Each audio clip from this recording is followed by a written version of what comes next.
Hola, vamos a empezar el tema de modelo de sistemas. Básicamente en este tema lo que vamos a ver es cómo vamos a representar matemáticamente los sistemas que posteriormente controlaremos. No es el objetivo de esta asignatura profundizar en el modelado de sistemas. Sin embargo, necesitamos conocer sus principales características, las distintas formas de modelar de sistemas, ya que esa información la vamos a utilizar por un lado para controlar dichos sistemas y por otro lado del modelo de sistemas podemos caracterizar los sistemas, podemos conocer qué comportamiento van a tener, si van a tener un comportamiento más o menos estable, más o menos oscilante, o incluso vamos a saber si el sistema es o no inestable. Es decir, vamos a poder sacar características interesantes de los sistemas que estamos controlando. Básicamente, un sistema va a ser cualquier cosa que podemos modelar matemáticamente. De hecho, vamos a poder controlar desde un sistema físico, un motor, un sistema de control de temperatura, vamos a poder controlar fuerza, vamos a poder controlar un robot, es decir, cualquier cosa que podamos modelar matemáticamente o aproximar su modelo mediante una expresión matemática. Vamos a utilizar tres formas de representar el modelo matemático, ya que esas formas son las adecuadas para posteriormente poder controlarlos. Esas tres formas van a ser ecuación diferencial, función de transferencia y representación de estados. En este tema introductorio acerca de los modelos, vamos a ver qué características o qué forma tiene el modelo matemático de dichos sistemas y vamos a ver que realmente son más o menos equivalentes. Alguna representación nos va a proporcionar más información, otro tipo de información, pero en cualquier caso vamos a tener alguna forma de poder pasar de un modelo de sistemas a otro. Antes de modelar sistemas, tenemos que conocer qué características queremos que tengan. Es decir, tiene una cierta limitación. Y esa limitación es lo que pone en esta diapositiva como hipótesis de partida. Y esas hipótesis es que vamos a suponer que los sistemas son lineales, son invariantes, son causales y en primer lugar vamos a considerar que son sistemas con una entrada y una única salida. Esto sobre todo para cuando estemos utilizando función de transferencia y ecuación diferencial, no tanto para cuando estaremos utilizando representación de estado. Vamos a ver brevemente cada una de estas hipótesis. Vamos a suponer que tenemos un modelo de un proceso que estamos controlando. Como he comentado anteriormente, este modelo lo necesitamos tanto para caracterizar el sistema, pero también necesitamos ese modelo, esa función matemática, para conocer o para tener la información necesaria para diseñar nuestro controlador. Básicamente, si a ese sistema le introducimos una entrada U, tendremos una salida Y. Y lo que queremos conocer es una función que nos dé Y igual a f de u. Es decir, queremos una expresión matemática que nos dé la salida en función de la entrada.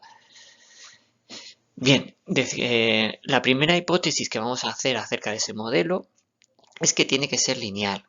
Si un sistema es lineal, es que si nosotros a ese sistema le metemos una entrada, u sub 1, tendremos una salida y sub 1.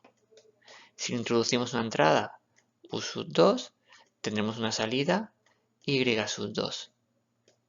Pues bien, si introducimos una entrada alfa u sub 1 más beta u sub 2, lo que tendremos a la salida es alfa y sub 1 más beta y sub 2. Por lo tanto, se cumple el principio de superposición. Bueno, suponer que tenemos un modelo lineal, en principio en la naturaleza no hay nada lineal, pero vamos a linealizar el sistema en torno al punto de trabajo. Es decir, esto ocurre en muchos problemas de control. Imaginar un enchufe en el cual tenemos 220 voltios y los reguladores se encargan de mantener que esos 220 voltios se mantengan constantes. Bien, si nosotros enchufamos algún dispositivo al enchufe, pues lo que se van a encargar de los reguladores es de mantener que la tensión no baje. A lo mejor hay una pequeña bajada, muy poquita, y los reguladores se encargan de mantener que siempre estemos alrededor de ese punto de trabajo, en este caso los 220 voltios, y podemos Y esos reguladores pueden hacer una suposición de que en torno a ese punto de trabajo el modelo que caracteriza la respuesta es lineal. Bien, pues esa es nuestra primera suposición y esta suposición de linealidad se puede hacer en muchos ámbitos. De hecho, cuando estemos controlando un motor, vamos a suponer que es lineal alrededor de la referencia, de manera que ese modelo es válido siempre que estemos trabajando alrededor de ese punto de trabajo. Veremos más adelante cómo se linealizan modelos y ya más adelante cómo diseñamos los controladores en base a esos modelos. Pero bueno, de momento eh, que quede claro que vamos a suponer sistemas lineales. Bien, además consideramos sistemas invariantes, es decir, que las características del sistema no cambian con el tiempo. Es decir, que tenemos un sistema cuyo modelo no va a cambiar a lo largo del tiempo. Por ejemplo, un sistema que no sería invariante, por ejemplo, sería la masa en un avión que despega de Alicante con destino a Nueva York. Pues bien, esa masa irá perdiendo por el tiempo, irá bajando, irá disminuyendo con el tiempo debido al consumo de combustible. Pero bueno, se puede considerar que esa masa es constante en pequeños intervalos de tiempo. En cualquier caso, nosotros consideramos que los modelos de los sistemas que vamos a utilizar son invariantes. Además, consideramos que son causales. Decir que un sistema causal es que en un instante de tiempo la salida del sistema depende de entradas obtenidas en instantes de tiempo actuales o anteriores.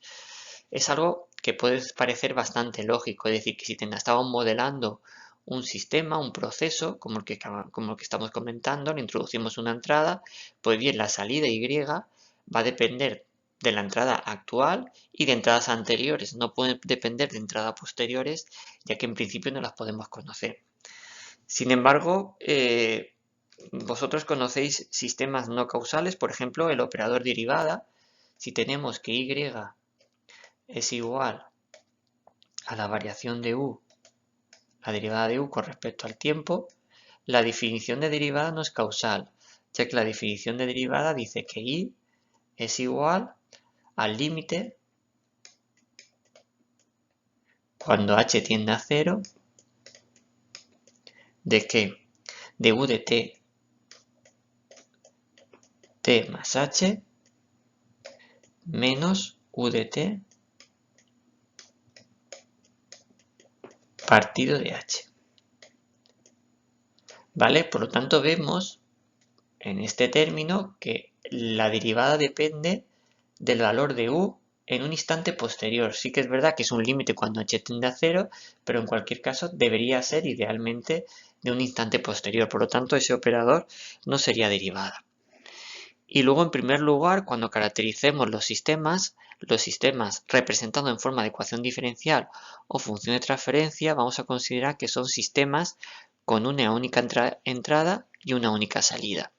Una de las diferencias o de las capacidades que nos va a permitir la otra forma de modelar sistemas, que es en representación de estados, es que nos va a permitir representar sistemas con múltiples entradas y múltiples salidas, como es el caso del modelo matemático de un robot. Bien, pues vamos a ver la primera forma de representar sistemas. Aquí lo vamos a ver de forma teórica. Posteriormente, con ejercicio, iremos dando valores a esa ecuación diferencial y vamos a ver sistemas reales, cómo se representan en esta forma, en forma de ecuación diferencial. Bien, un sistema lineal invariante en el tiempo y causal puede ser descrito de esta manera en forma de ecuación diferencial, como vemos aquí. Vemos que tenemos la entrada al sistema, que es U, y la salida, que es Y. Recordar que estamos modelando un sistema con entrada U. Este es el sistema que estamos modelando y salida Y. El modelo de este sistema en forma de ecuación diferencial va a ser una igualdad, tal y como aparece en esta ecuación, en la que tenemos la salida y derivadas de la salida igual a la entrada y derivadas de la entrada. Vemos que tanto la salida como la entrada y sus derivadas van multiplicadas por coeficientes constantes. ya que es un sistema invariante. El orden de derivadas de la entrada es m y el orden de derivada de las salidas es n, donde m es menor que igual que n, por lo tanto se cumple que es un sistema causal. Bien, pues cuando queramos modelar un sistema en forma de ecuación diferencial, lo que vamos a tener es una expresión de este tipo, en el que tenemos entradas y derivadas de la entrada igual a salidas y derivadas de la salida.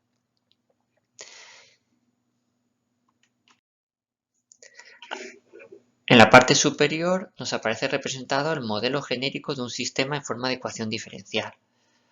Utilizando este operador, r como la derivada con respecto al tiempo y ri la derivada iésima respecto al tiempo, la ecuación diferencial se puede representar de esta manera, donde dr es los coeficientes y el término derivada correspondiente a las salidas y nr los coeficientes y los términos derivadas correspondientes a las entradas. Y se llama ecuación característica cuando dr lo igualamos a 0. Las raíces de la ecuación características son las raíces características, lo que vamos a denominar como polos del sistema. A este concepto volveremos posteriormente, ya que el concepto de polo en los sistemas de control es un concepto muy importante, ya que nos va a indicar si el sistema es o no estable y además nos va a caracterizar el comportamiento actual y el que vamos a especificar para los controladores diseñados. Vemos que el modelo de un sistema en forma de ecuación diferencial en principio es sencillo, ya que es simplemente una igualdad de derivadas. Sin embargo, el hecho de tener que trabajar con derivadas nos puede complicar algo el proceso. Para simplificar el modelo de un sistema en forma de ecuación diferencial, aparecen las funciones de transferencia. Antes de definir lo que es una función de transferencia, vamos a definir lo que es la transformada de Laplace.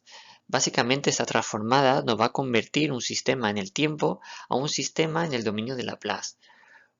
En esta conversión, lo que vamos a hacer es pasar de funciones racionales a funciones polinómicas con las que podemos trabajar de una forma más sencilla. ¿Cómo se define la transformada de Laplace? La transformada de Laplace de una función f de t es igual a f de s.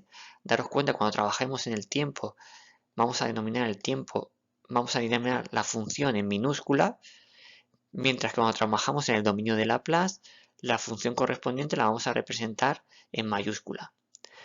Cuando trabajamos en el dominio del tiempo, vamos a tener una f de t, la función depende del tiempo, y cuando trabajamos en el dominio de Laplace vamos a tener f de s, donde s es una variable compleja.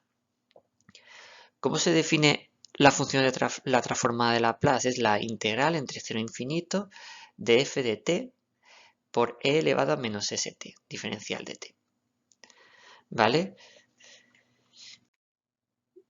Igual que tenemos la transformada de Laplace, tenemos la transformada de Laplace inversa, es decir, podemos pasar de dominio del tiempo a dominio de Laplace y de dominio de Laplace a dominio del tiempo. Aquí vemos dos ejemplos sencillos para convertir dos funciones del tiempo al dominio de Laplace.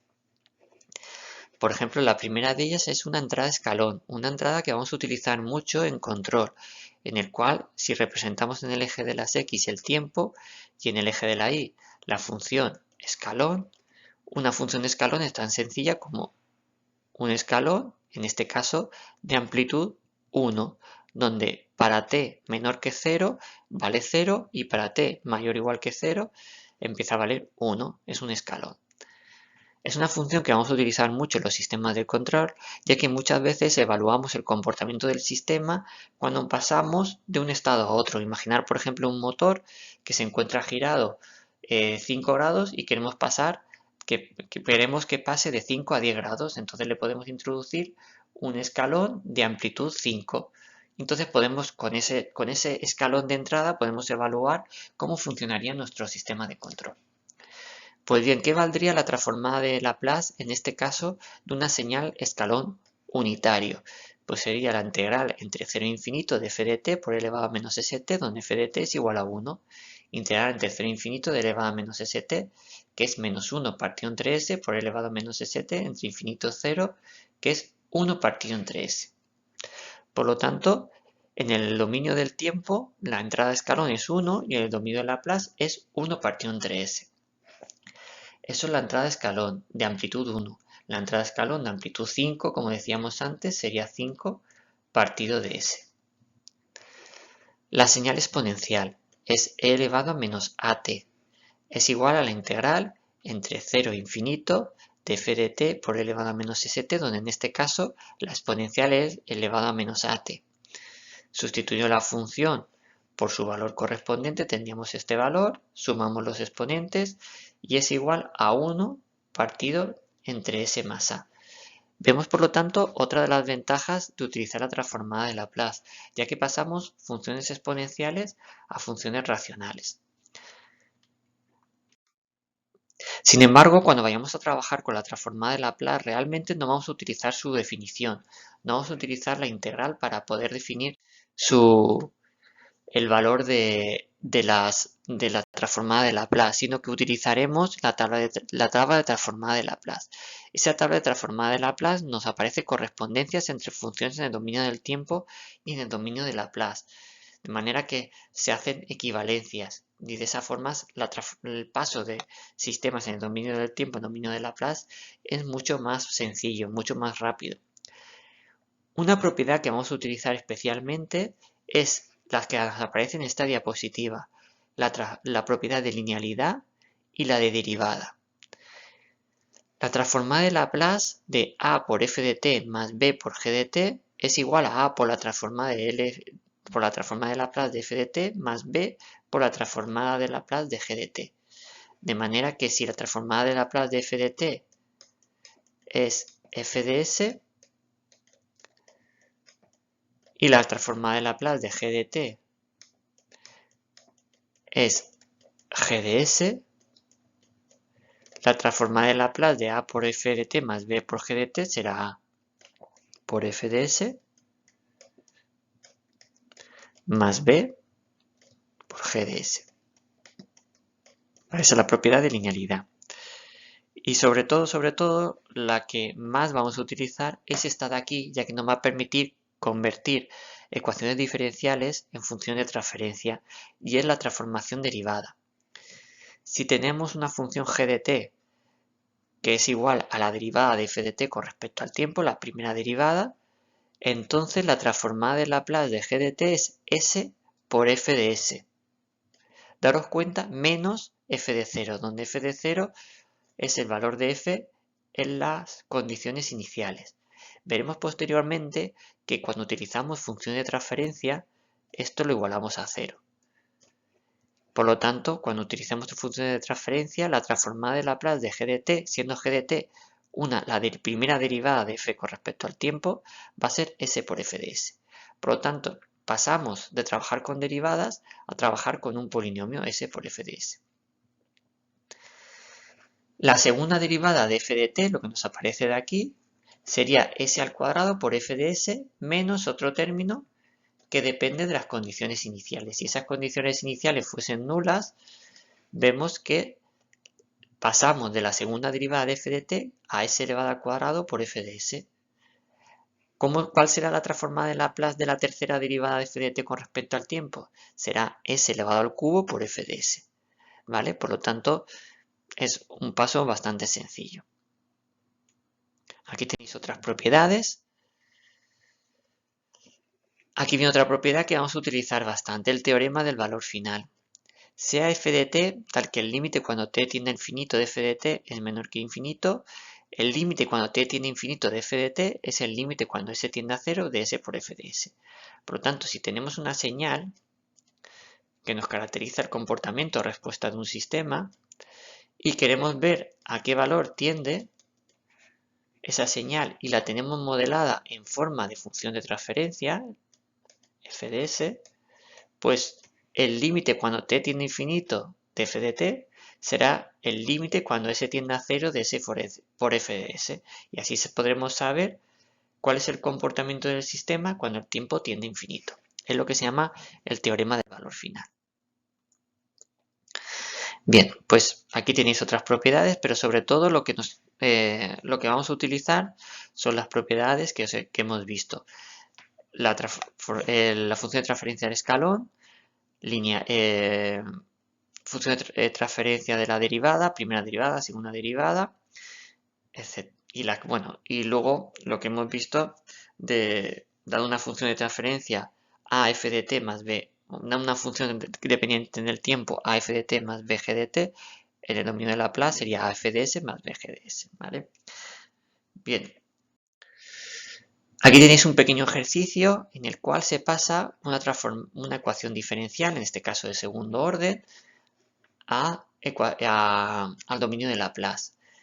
Vemos que la ecuación diferencial es la segunda derivada de y con respecto al tiempo, más a sub 1 derivada primera de y con respecto al tiempo, más a sub 2i igual a bu. Si utilizamos las propiedades que hemos visto para convertir de transformada de Laplace convertir derivadas en el tiempo a derivadas en dominio de Laplace, tendríamos que este primer término, segunda derivada, sería igual a este. Como comentaba antes, cuando vayamos a trabajar con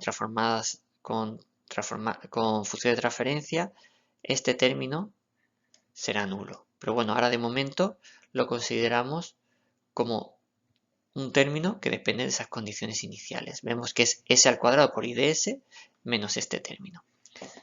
A continuación, la transformada de Laplace de este término, que será a sub 1 por s i de s menos a sub 1 por i de 0. La transformada de Laplace de este término, que será a sub 2 i de s, igual a la transformada de Laplace de este último término, que es b por u de s. Bien, y aquí lo que se ha hecho ha sido sacar factor común i de s y tendríamos cuál es la salida del sistema, la transformada de Laplace de la ecuación diferencial.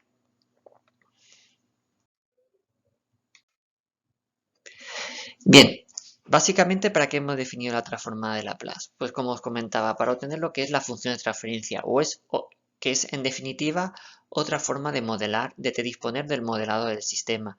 De hecho, es quizá la forma más común, ya que lo que se denominan los sistemas clásicos de control de sistemas utilizan como modelo de sistema la función de transferencia.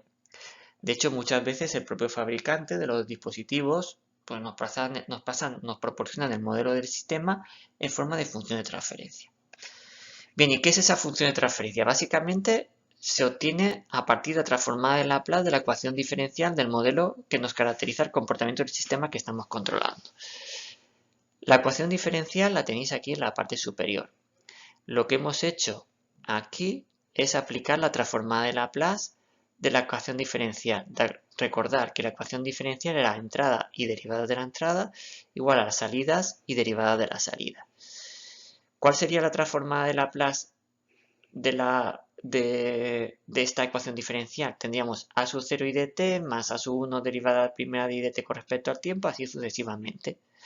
Por la transformada de Laplace sería a sub 0 i de s más a sub 1 s i de s más a sub 2 s al cuadrado i de s más a sub 3 s elevado al cubo i de s y así sucesivamente.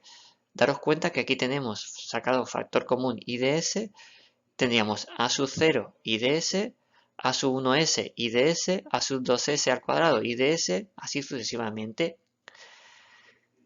En la que vemos que hemos pasado de las derivadas a s elevado a un valor correspondiente a la cantidad de derivadas que tengamos en cada término. Por ejemplo, aquí tendríamos a sub 1 primera derivada, por lo tanto aquí tenemos a sub 1s. Recordar que cuando definíamos la transformada de Laplace de la derivada, no era solo s por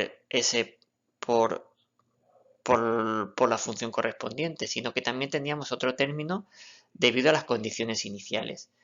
Ese término lo tenemos aquí agrupado. Y veremos posteriormente, como se estaba diciendo hasta ahora, que este término va a ser nulo. Por tanto, muchas veces, cuando hablemos de la transformada de Laplace de una derivada, directamente haremos, por ejemplo, a sub 1s por i de s en este caso. O si tenemos a sub 2 derivada segunda de dt con respecto al tiempo será a sub 2 s al cuadrado por i de s. Prescindiremos de las condiciones iniciales. De la misma forma podemos obtener la transformada de Laplace del otro término de la igualdad. Tendríamos b sub 0 u de t, va a ser la transformada de Laplace, va a ser b sub 0 u de s. b sub 0 u de s. La transformada de Laplace de b1 derivada de u de t con respecto al tiempo va a ser b1s u de s. b1s por u de s. La transformada de Laplace de b2 derivada segunda de u de t con respecto al tiempo va a ser b2 s al cuadrado por u de s. Bien, y así tenemos la transformada de Laplace de la derivada. Anulamos las condiciones iniciales y si ahora hacemos lo siguiente, despejamos que vale i de s, que lo que hacemos, todo este término pasaría dividiendo. Si llamamos d de s a este polinomio y n de s a este polinomio, tendríamos que i de s es n de s partido entre d de s por u de s. Esto valdría 0. Pues se llama función de transferencia g de s a la cociente entre n de s y d de s.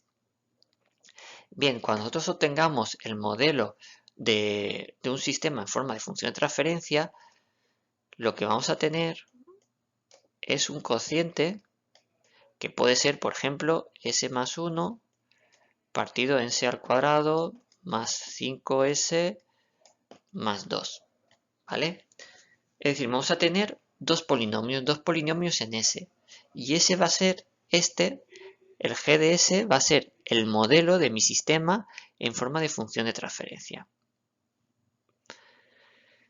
Ese modelo, nosotros, excepto en estas primeras clases en las que nos conviene un poco saber un poco los modelos de dónde sale, realmente no es el objetivo de nuestra asignatura. Nosotros, como ingenieros de control, alguien nos proporciona ese modelo, el especialista en el campo correspondiente. Por ejemplo, si nosotros toda la teoría de control la podemos aplicar a distintos campos. Podemos aplicar a la robótica, automática, pero también a otros campos como química, medicina. Por ejemplo, hay sistemas de control aplicados para anestesia, que básicamente lo que hace es controlar ciertas constantes del paciente. Es decir, nosotros toda la teoría del control la podemos aplicar a distintos campos. Y ese especialista en ese campo es el que nos tiene que proporcionar el modelo del sistema. Y nosotros a partir de ese modelo realizaremos el control. Básicamente, ahora lo estamos viendo de forma genérica. Con ejercicios veremos que detrás de todos estos coeficientes a sub 1, b sub 1 hay unos valores concretos y justificaremos y veremos para casos aplicados qué valores se obtienen. Pero bueno, en cualquier caso vamos a tener expresiones de este tipo cuando trabajemos con funciones de transferencia. G de s igual a s más 1 partido de s cuadrado más 5s más 2. Tenemos un polinomio en el numerador y otro polinomio en el denominador que depende de ese. Y esto va a ser nuestro modelo, va a ser nuestra información de partida para diseñar nuestros controladores. Bien, poco a poco iremos viendo cómo podemos utilizar esa función de transferencia para realizar el control. Pero una característica que ya podemos sacar de nuestro sistema controlar, todavía no hemos diseñado controladores, de momento estamos viendo cómo funciona el sistema que vamos a controlar, es el concepto de polos y ceros del sistema. Las raíces del denominador de la función de transferencia son nuestros polos. Y las raíces del numerador de nuestra función de transferencia es nuestros ceros. Por ejemplo, ahora vemos, de este ejemplo que os he puesto aquí, s al cuadrado más 5s más 2, vemos que el sistema va a tener dos polos, ya que tenemos un polinomio de grado 2, despejamos s y tendríamos dos polos, y tenemos un único cero, que va a ser s igual a menos 1. Si cogemos s más 1 igualamos a 0, despejamos el valor de s, que es igual a menos 1, sería nuestro 0. De forma similar podemos sacar nuestros dos polos. Bien, Algo muy importante que iremos recordando a lo largo de toda la asignatura, y esto sí que es importante, es la condición de estabilidad. Los polos han de estar situados en el semiplano complejo que comprende la parte real negativa. Es decir, los polos tienen que tener parte real negativa, todos y cada uno de ellos, para que el sistema sea estable. Iremos caracterizando mejor la estabilidad. ¿Pero qué quiere decir que un sistema sea estable? Un sistema estable, si nosotros le introducimos una entrada, por ejemplo, una entrada escalón unitario como veíamos anteriormente, y el sistema evoluciona, por ejemplo, así. Vemos que le introducimos una entrada 1 y va adquiriendo otro valor. Eso sería un sistema estable. Otro sistema estable, pero más estable todavía, sería, por ejemplo, este de aquí. ¿Qué sería un sistema inestable? Un sistema inestable sería, por ejemplo, un sistema que haga, por ejemplo, esto y empiece a oscilar y se nos vaya. No sería un sistema inestable, pero nosotros lo que obviamente queremos que los sistemas que vayamos a obtener cuando apliquemos nuestros controladores sean estables, por lo tanto tenemos una condición para que los sistemas sean estables es que todos los polos, es decir, raíces del denominador de la función de transferencia, tienen que tener parte real negativa.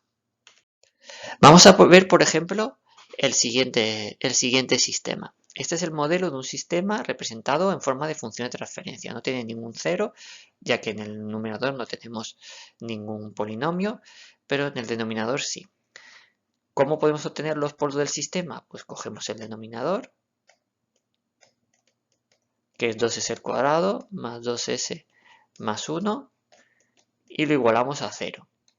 Al hacer eso, ya podemos despejar los valores de s. ¿Qué valdría s? S sería igual a menos b más menos raíz cuadrada de b al cuadrado menos 4 por a por c menos 8 partido 4, que va a ser igual a menos 1/2 más menos raíz de menos 4 partido 4, que va a ser igual a menos 1/2 más menos 1/2 de raíz de menos 1, y la raíz de menos 1 lo llamamos como j. Bien, estas raíces lo podemos representar en el plano complejo, en el que en el eje de las x tenemos los valores reales y en el eje de las y los valores imaginarios. Los polos los vamos a representar siempre con unas pequeñas cruces, con x. ¿Qué vale si esto es 1? Esto sería 1/2. De forma similar, si esto es 1, aquí tendríamos aproximadamente 1/2. ¿Y qué polos tenemos? Parte real negativa, menos 1/2 más menos 1/2j. Pues tenemos lo que se llaman dos polos complejos conjugados. Menos 1/2. Esto sería la representación de mis dos polos en el plano complejo conjugado, que son las raíces del denominador de la función de transferencia. ¿Qué es lo que vemos? Que las dos raíces tienen parte real negativa. Como las dos raíces tienen parte real negativa, tenemos aquí un menos, ya sabemos que nuestro sistema es un sistema estable. Lo que no sabemos es si el sistema va a funcionar como nosotros queremos, si es más o menos oscilante, más o menos rápido, pero sí que sabemos que será estable. Pues bien, nosotros con nuestros controladores vamos a poder coger sistemas inestables, volverlos estables y además conseguir que funcionen como nosotros queramos. Bien, una herramienta también muy utilizada cuando hablamos del sistema de control son los diagramas de bloques. Los diagramas de bloques son una forma gráfica de representar los distintos componentes de un sistema de control cuando se representan en forma de función de transferencia.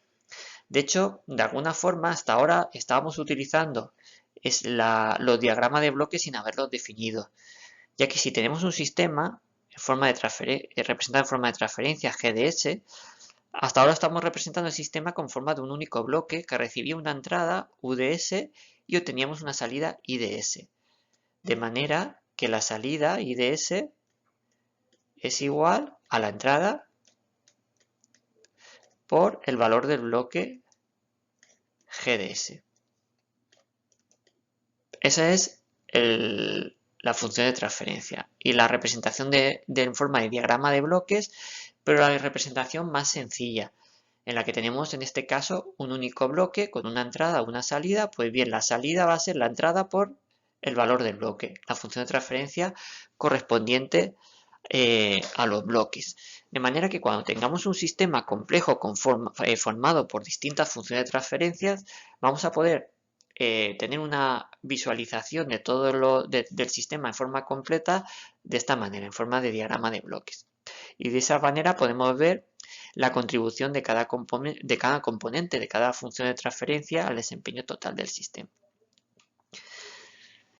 Bien, es un concepto muy sencillo. Si tenemos dos bloques en series, esos dos bloques en serie lo podemos agrupar en un único bloque y igual al producto entre los dos. De hecho, es lo que vamos a tener muchas veces cuando representamos nuestro sistema de control, CDS, lo vamos a poner, bueno, voy a volver a dibujarlo. Tenemos nuestro bloque correspondiente al controlador que vamos a diseñar, CDS. Ese bloque lo colocaremos en serie sobre el sistema que queremos controlar, GDS. Y así tendríamos nuestro sistema aplicado al modelo del sistema que estamos controlando. Pues bien, esta estructura de dos bloques en serie se puede simplificar en un único bloque igual al producto de la función de transferencia de los dos bloques, que en nuestro caso sería CDS por GDS. En este caso teníamos RDS entrada, DS la salida de G1, que a su vez es la entrada de G2, y CDS, que es la salida de G2DS. Lo podemos simplificar todo en un único bloque con entrada RDS, salida CDS, y el modelo de sistema sería el producto de G1 por G2. Cuando tenemos dos bloques en paralelo, por ejemplo en este caso de aquí, G1, y aquí tendríamos que tener G2, lo podemos simplificar en un único bloque igual a G1 más G2. Bien, podemos tener diagramas de bloques mucho más complejos, pero bueno, básicamente el que sí que vamos a utilizar es este de aquí, en el que tenemos, aparte de los dos bloques en serie como veíamos anteriormente, tenemos una realimentación. Como veíamos en la clase de introducción, vamos a utilizar como esquema básico de control el esquema de realimentación, que es el que nos aparece en esta diapositiva. Tenemos una referencia RDS, la salida de nuestro sistema CDS. Básicamente lo que nosotros vamos a buscar con el sistema de control es que la salida del sistema CDS sea igual que la entrada. Por ejemplo, si tenemos un motor y giramos 5 grados, lo que queremos es que la salida, que es cuánto ha girado el motor, sea igual a la referencia, que es decir, que la salida 5 sea igual a la entrada 5. ¿Cómo podemos simplificar todo esto en un único bloque? Vemos que en este caso hemos asociado a la realimentación también una función de transferencia. La realimentación en muchos casos es simplemente una medida procedente de un sensor. Esa función de transferencia en ocasiones lo que modela es el retardo del sensor que estemos utilizando.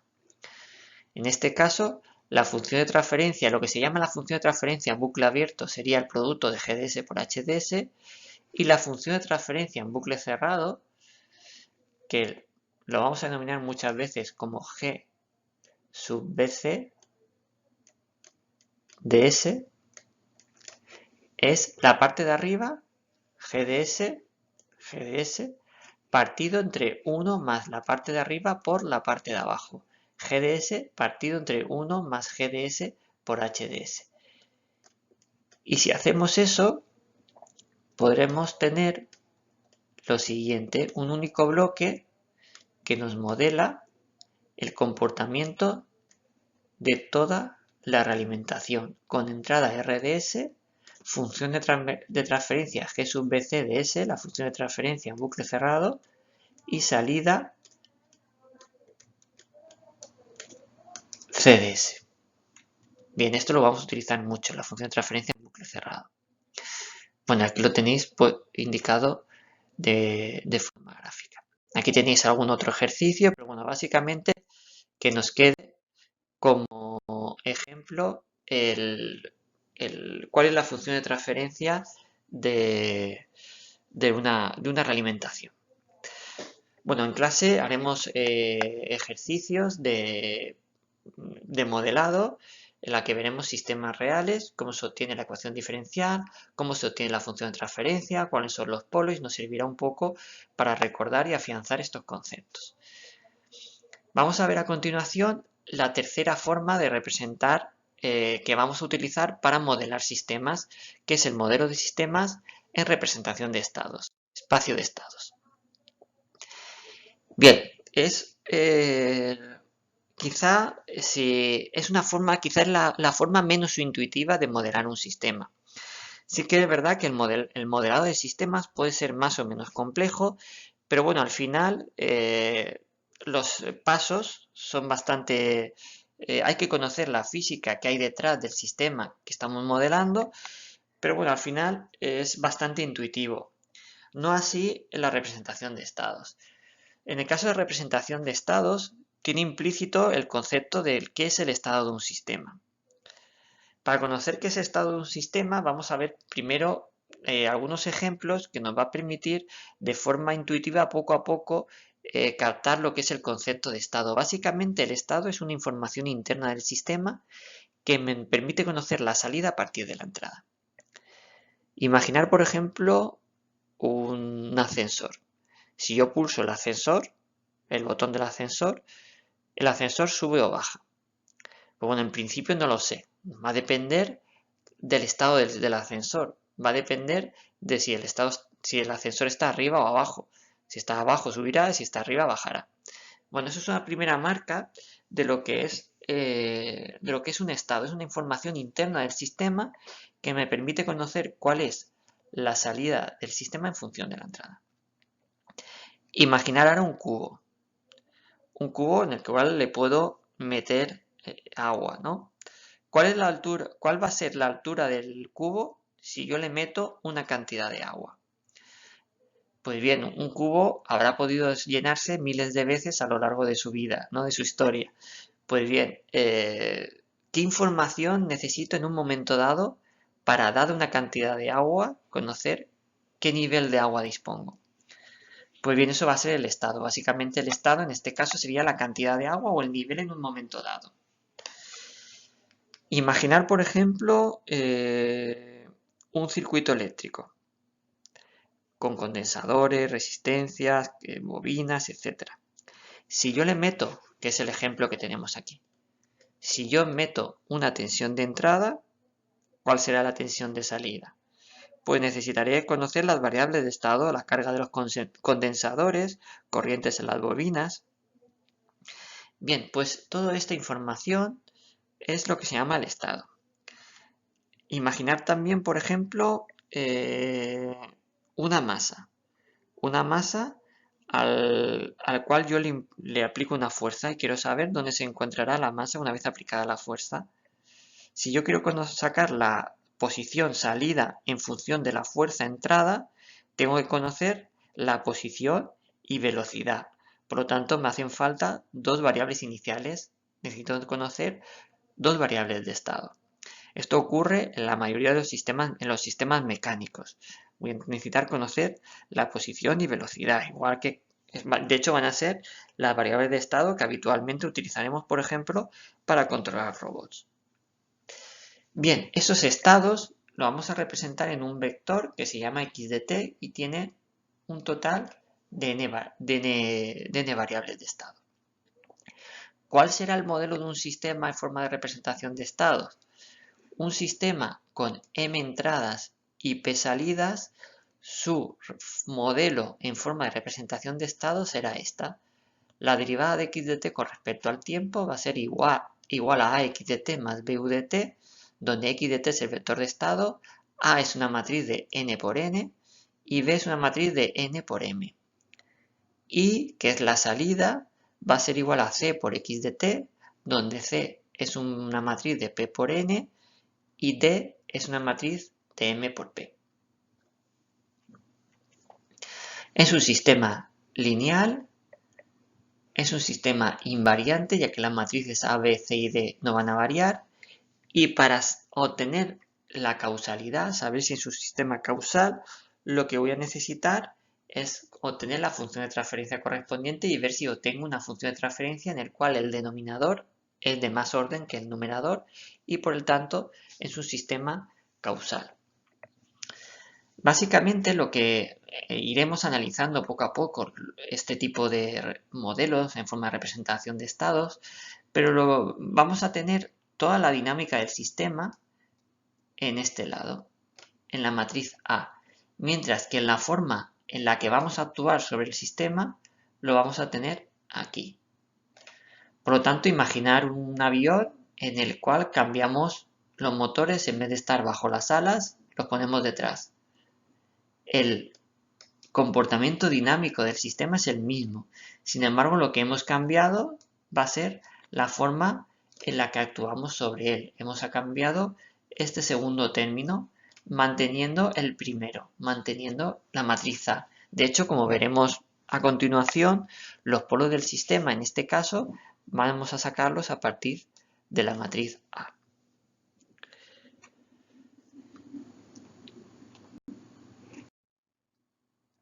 ¿Cómo podemos obtener la función de transferencia correspondiente a una representación de estados? Pues igual que hicimos con las ecuaciones diferenciales.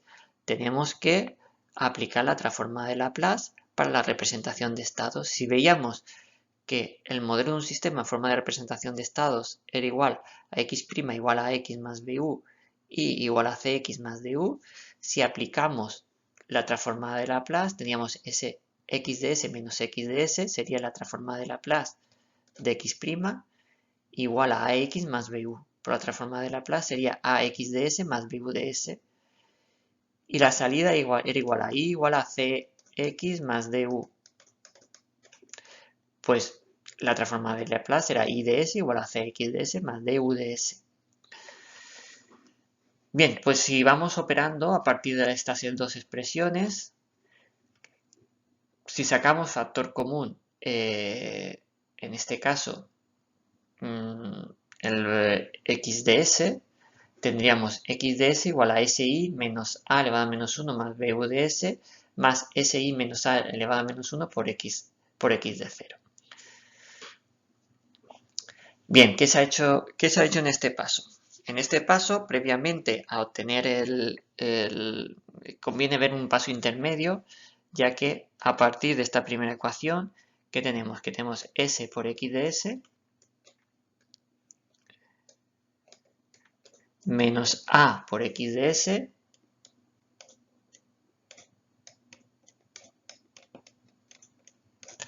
será igual a b por u de s por u de s más x0.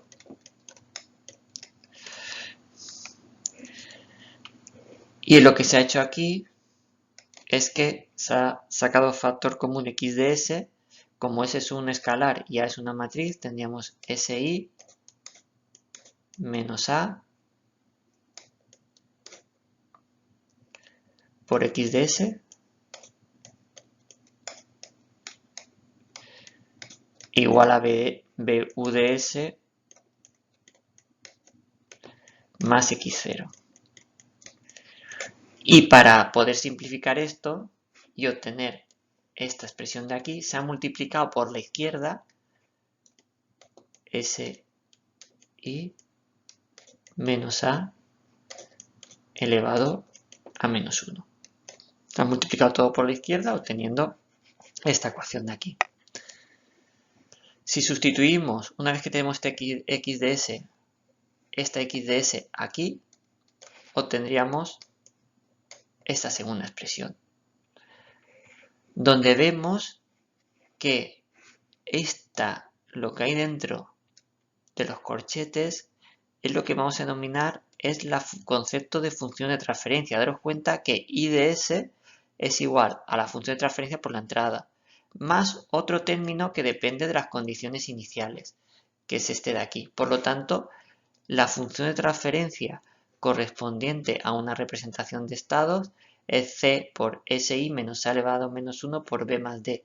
Así, conociendo los valores de B, D, A y C, podemos obtener la función de transferencia a partir de una representación de estados. Si a continuación utilizamos la definición de matriz inversa, SI menos A elevado a traspuesta a partir del determinante de SI menos A, obtendríamos que la función de transferencia sería la siguiente, donde vemos que en el denominador de la función de transferencia lo que obtenemos son los autovalores de la matriz A, ¿vale? Por lo tanto, si en el caso de una función de transferencia los polos de un sistema los sacaba a partir del igualando a cero el denominador de una función de transferencia, en el caso de la representación de estados, los polos del sistema van a ser los autovalores de la matriz A.